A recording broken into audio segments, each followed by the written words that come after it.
Hello दोस्तों, स्वागत है आपके अपने YouTube channel easy help for education.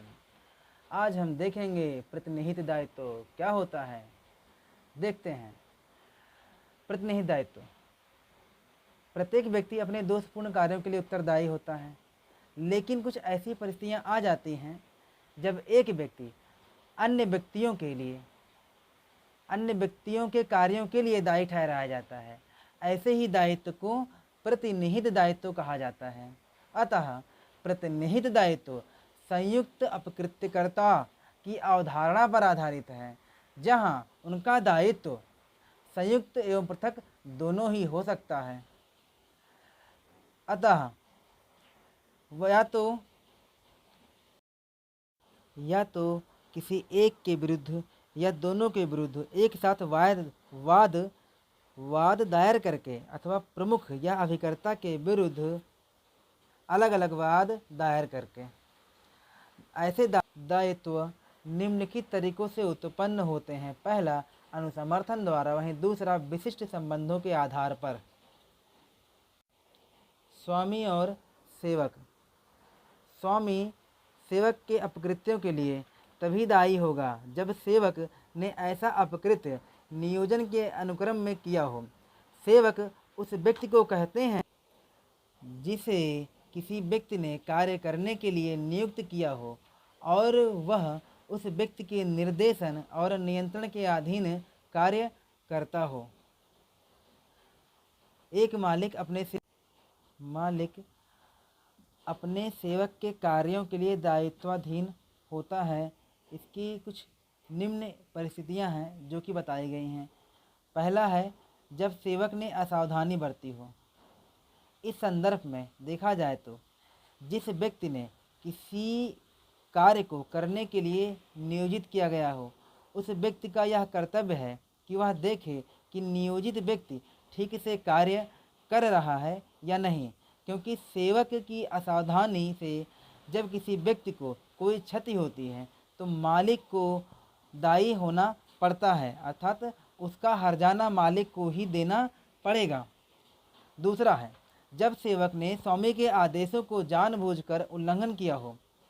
इसमें जब सेवक ने नियोजन के अनुक्रम में किसी व्यक्ति को ऐसे कार्यों से क्षति पहुंचाता है कि जिसे करने के लिए स्वामी ने मना कर रखा है, तो स्वामी सेवक के कार्य के लिए दायी होगा, अर्थात उसे ही उसका हर्जाना देना पड़ेगा।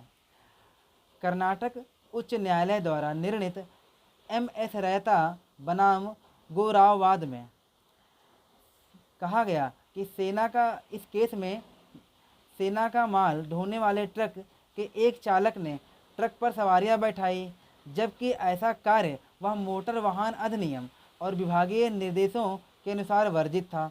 चालक की उपेक्षा से वादी मर गया। वादी के विधिक प्रतिनिधि ने प्रतिकर के लिए वाद किया। भारत सरकार की तरफ से यह तर्क दिया गया कि चालक ने क्षति नियोजन के दौरान नहीं पहुंचाई थी, क्योंकि वह सरकारी काम नहीं कर रहा था।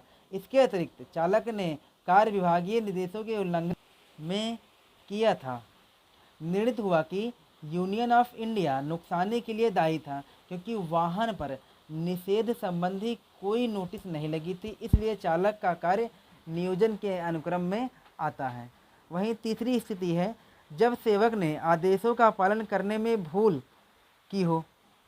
इसमें जब सेवक ने अपने नियोजन के दौरान स्वामी के आदेशों को पालन करने में भूल करता है तो किसी अन्य व्यक्ति को कोई क्षति होती है तो स्वामी के कार्यों के प्रति दायी होगा।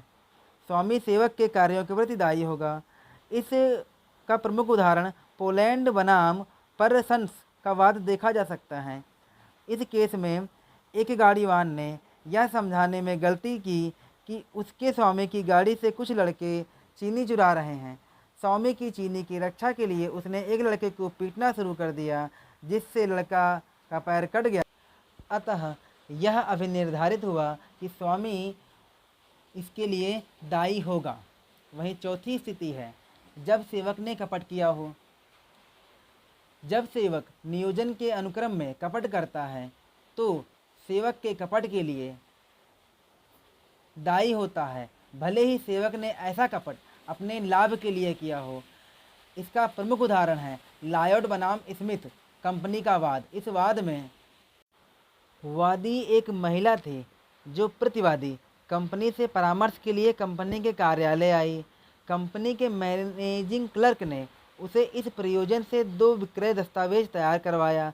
वास्तव में वे दस्तावेज विक्रय पत्र नहीं थे। क्लर्क ने कपट करके वादी की संपत्ति अपने नाम करवा ली। इसमें यह अभिनिर्धारित हुआ कि कंपनी अपने सेवक के कपट के लिए दायी है, भले ही कंपनी को इस कपट का ज्ञान नहीं था। अब आती है 5वीं स्थिति, जब सेवक की सेवाएं किसी अन्य के सुपुर्द की गई हों। इसमें कभी कभी ऐसी भी परिस्थितियां उत्पन्न होती हैं कि मालिक अपने सेवक की सेवाएं कुछ समय के लिए अपने किसी मित्र के सुपुर्द कर देता है। वैसी स्थिति में उसके मित्र के कार्य का संपादन कराते हुए यदि सेवक कोई अपकृत्य कारित करता है तब किसका सेवक माना जाएगा, असली मालिक का अथवा उसके मित्र का। इस बात का निर्धारण उन तथ्यों पर निर्भर करेगा कि दोनों ही स्वामियों में से किस स्वामी के पास यह प्राधिकार है कि वह सेवक की गतिविधियों को नियंत्रित करे, उसे निर्देशित करे कि उसे क्या करना है एवं कैसे करना है। वाद श्रीमती कुंदन कौर बनाम शंकर सिंह नामक वाद में इस प्रकार के तथ्य न्यायालय के समक्ष आए, जिसमें प्रतिवादी ने अपना ट्रक चालक समेत किसी अन्य ट्रांसपोर्ट कंपनी को किराए पर दिया।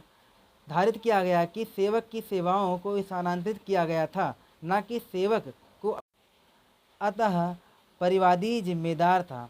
उपरोक्त तथ्यों के कहा जा सकता है कि एक मालिक अपने सेवक के कृत्यों के लिए दायी होता है। इस प्रकार हमारे द्वारा दी गई जानकारी यदि आपको अच्छी लगे तो हमारे चैनल को लाइक और सब्सक्राइब करें। धन्यवाद। जय हिंद।